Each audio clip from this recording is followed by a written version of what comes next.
This is Chapter 3. Oh, I take that. Yes, Chapter 3, Section 2, 3, and 4. I'm going to try and recap if you were gone for 3 days. The last part of this chapter that we discussed when you were gone. Okay. Section 2 starts with the 3 branches of government: the legislative, the executive, and the judicial. There are references about the legislative branch and Federalist Number 10 and 51, written by James Madison. In Federalist Number 10, Madison argued that laws should be made by representatives of the people rather than by direct democracy. He rejected that whole idea. He recommended a republic or a representative government. He said a republic has 2 advantages. One is that it reduces the dangers of factions, simply because people who have opposing viewpoints will be able to ally themselves with other people and be heard. The second advantage is that people running the government are assumed to be the best choice for their offices. That it is assumed that we pick the most wise and patriotic individuals. Americans already knew about representative government because the Articles of Confederation were in force. There are some very broad powers in Article 1, Section 8 in the Constitution. Some of the more well-known powers.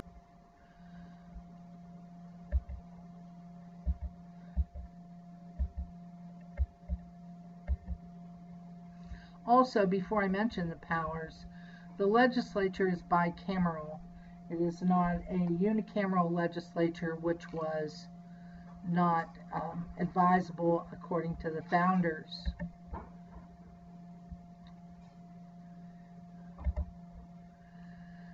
There are the powers of Congress. There are some very well-known powers from Article 1, Section 8. They are collecting taxes, regulating commerce, coining and regulating money, establishing post offices and roads, declaring war, raise and managing armed services, make laws. Some of those are exclusive only to the federal government. Others are concurrent. They will match up with state governments as well as federal governments.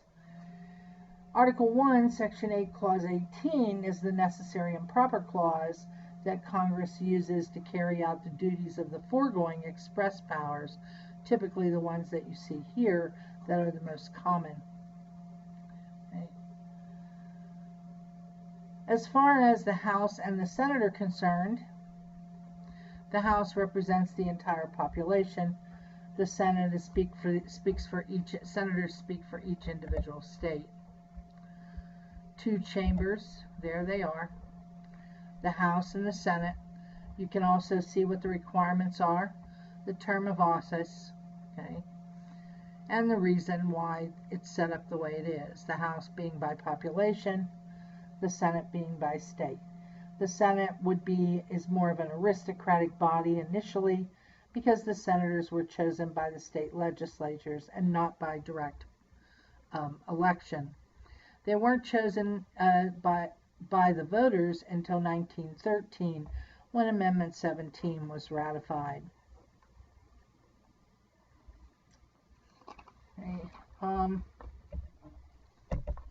The Anti-Federalists were very happy with this. Elbridge Gerry is mentioned in your book, and he especially was happy with this because he was a Massachusetts delegate that was against the Constitution to start with. So he was very happy that the Senate would be more inclined to be in favor of the commercial and moneyed interests of the states. Remember, I said previously that we do not have a unicameral one-house legislature. The only state that has a one-house legislature is Nebraska. Nebraska had a 2-house legislature until 1930. It adopted a unicameral legislature, which is a nonpartisan also legislature. No parties are listed on the ballot when you vote for individuals who are running for the legislature. It was a reform measure. The reformers hoped to save money by eliminating the cost of additional lawmakers and redundant committees. They also argued that the one-house system prevented corruption. When two chambers vote for different versions of a bill, members of each must meet in a conference committee to work out a compromise. Reformers said that these conference committees, which met behind closed doors, were susceptible to the influence of special interests. Eliminating one house took away the need for conference committees and thus reduced the influence of these special interests. So there are some advantages to a unicameral legislature. However,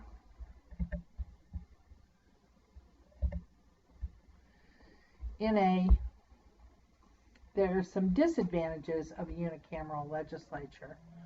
All right, one, all right, it doesn't represent really the different levels of government. The bicameral legislature in the federal system represents different levels of the federal government.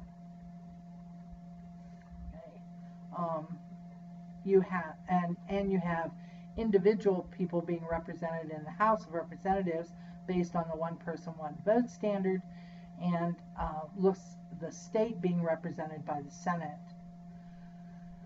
The founders were into a divided government, and they wanted the power divided into smaller units, and they felt that would make the government safer, and it would stop the abuse of power because it creates an internal control.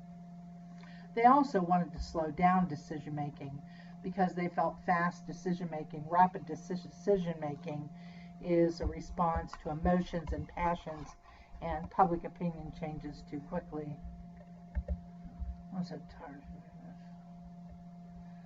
That takes you to the executive branch.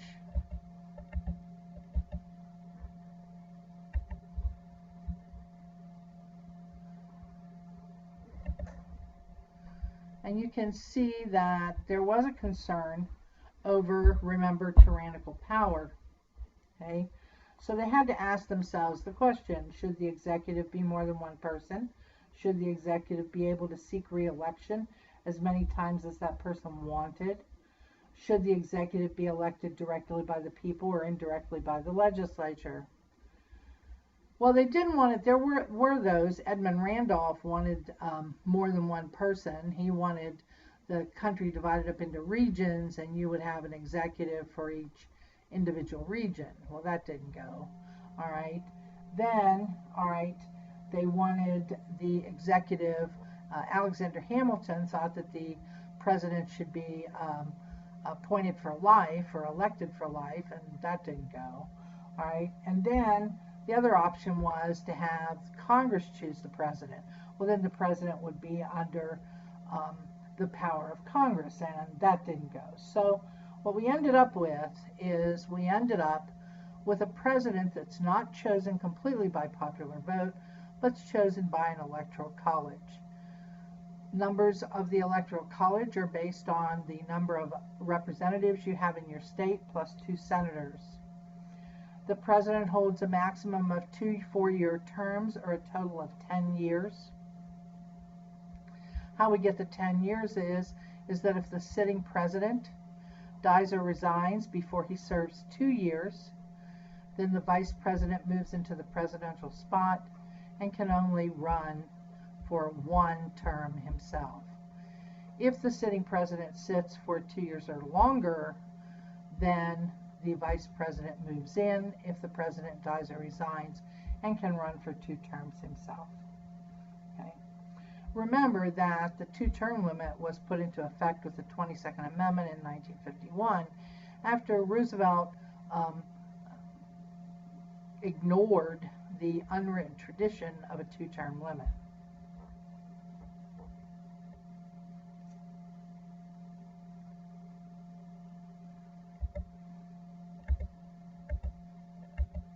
Here are some of the fears of the founders again. And what do the 4 sections of Article 2 describe? Okay, by resident for 14 years, we do not mean consecutive 14 years prior to running for the president. Under powers, the president has a number of powers. The president also has a power called an executive agreement, where he can personally make an agreement with a member of a foreign country. There is nothing in the Constitution about an executive agreement, but by custom and tradition, it is legally binding. Okay? The State of the Union address, as you remember, I've told you,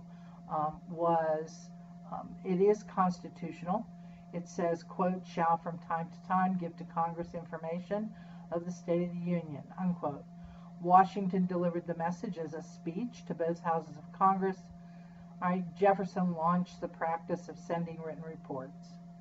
In 1913, Wilson resumed the tradition of making an oral address to Congress, and that is the way it sits today. Section 4, impeachment. The Constitution says that the President, Vice President, and other civil officers of the United States, such as Supreme Court justices, may be impeached. This means they can be formally charged with, quote, treason, bribery, or other high crimes and misdemeanors, unquote. Okay? But it really is up to the House to issue the charges of impeachment. Impeaching means charging, and for the Senate to convict. The alternative to the presidential system is the parliamentary system, which has no separate power division, no components like a president and a vice president, no components like an executive or a legislature. In a parliamentary system, right, the leader, who is the prime minister, is the head of the majority party and is a member of the legislature chosen by other legislators. The legislative and executive branches are merged. There's no check or balance system. The control is simply an internal control of Parliament itself. If the Prime Minister pushes for a piece of legislation to be passed, and many of the individuals in Congress, in the Parliament do not agree, then they will issue a vote of no confidence to the Prime Minister, and a new election is called. If no election in Great Britain, for example, has not occurred within 5 years, they have to have an election every 5 years. Keep in mind that in Great Britain, there's no written constitution. It's strictly an unwritten constitution and historical documents that are used and common law.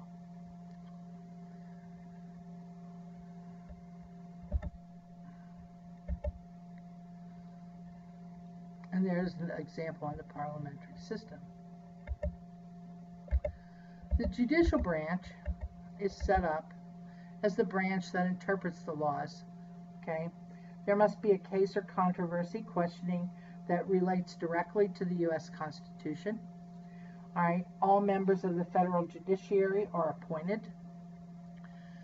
The founders really did think the judicial branch was the weakest branch, but you have to remember that they were raised in the parliamentary system, where the judicial branch is the weakest branch in the parliamentary system. Okay? With that said, we went over Marbury versus Madison, 1803, where he says it is implied that the judicial branch should review the constitutionalities of laws if asked.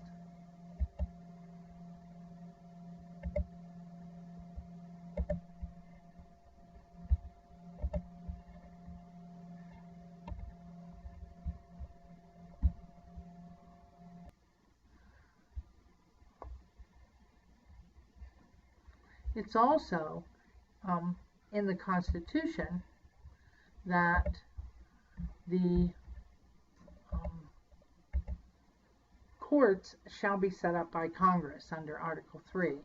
Keep in mind that the Constitution is always the supreme law of the land.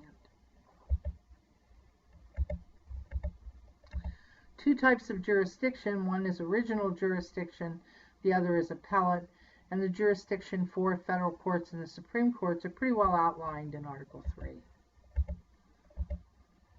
And then Marbury versus Madison.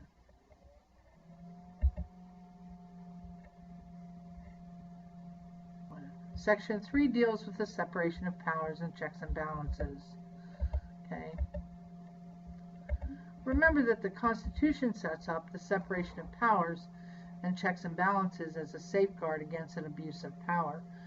The founders were interested in them making sure that they controlled things internally.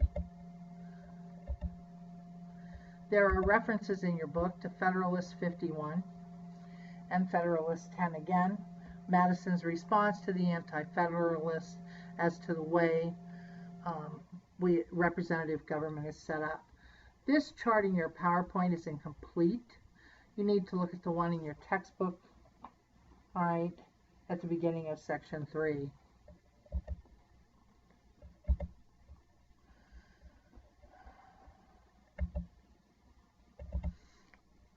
Article 1 is legislative because it was considered the most important. Article 2 is executive. It's considered the next most important. And then Article 3, the judicial branch. No branch acts entirely independently. They are separate but equal, and they check on each other. Okay? There is an example in your book, all right, a case in your book that is an example of all this. It is called Inns versus Chandra, and it is on page 84. You need to take a look at it. Methods of amending. The formal method of amending the Constitution changes the actual words. The informal amendment changes an interpretation of the Constitution. In a formal amending process, 2/3 proposed by the House of Representatives and the Senate, by Congress, 3/4 of the state legislatures must ratify. You can also propose an amendment by a national convention called by a request of the state legislatures, and then you would ratify it by either the state legislatures or by state convention. Only one amendment has been ratified by state convention, and that's Amendment 21, which repeals prohibition. All other amendments have been proposed and ratified the same way. There's no set time on an amendment unless the Congress decides when they propose it they want to set a time limit on when it should be ratified. Please note Amendment 27 at the end of your Constitution, which was actually part of the original Bill of Rights, which eventually was amended in 1992, all right, as a response to the legislature when they froze government salaries but then decided to raise their own. By interpretation, Congress passes laws. For instance, the Judiciary Act of 1789 sets up the first federal district courts, and that is based on the fact that the Constitution in Article 3 says, and I paraphrase, there shall be one Supreme Court and no other courts that Congress may, and any other courts that Congress may from time to time ordain and establish. Executive orders are those orders issued by the President. There is a question as to what an executive order actually is. It is defined in the Constitution, but very, very flexibly.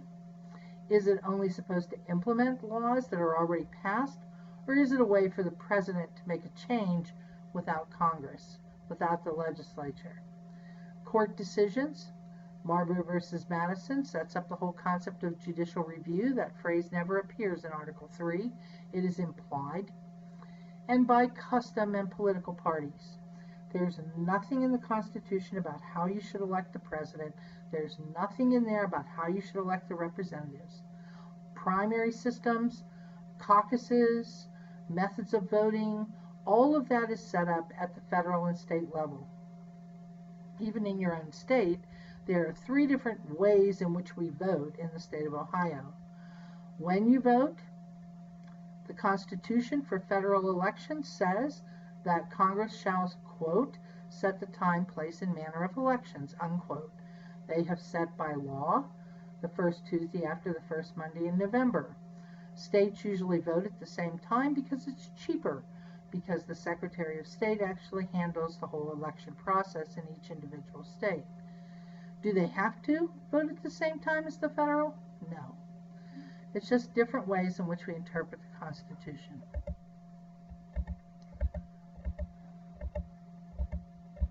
Reasons for passing amendments. Okay, there's your 4 reasons listed in your book. And then the amendments are divided up into 4 different ways.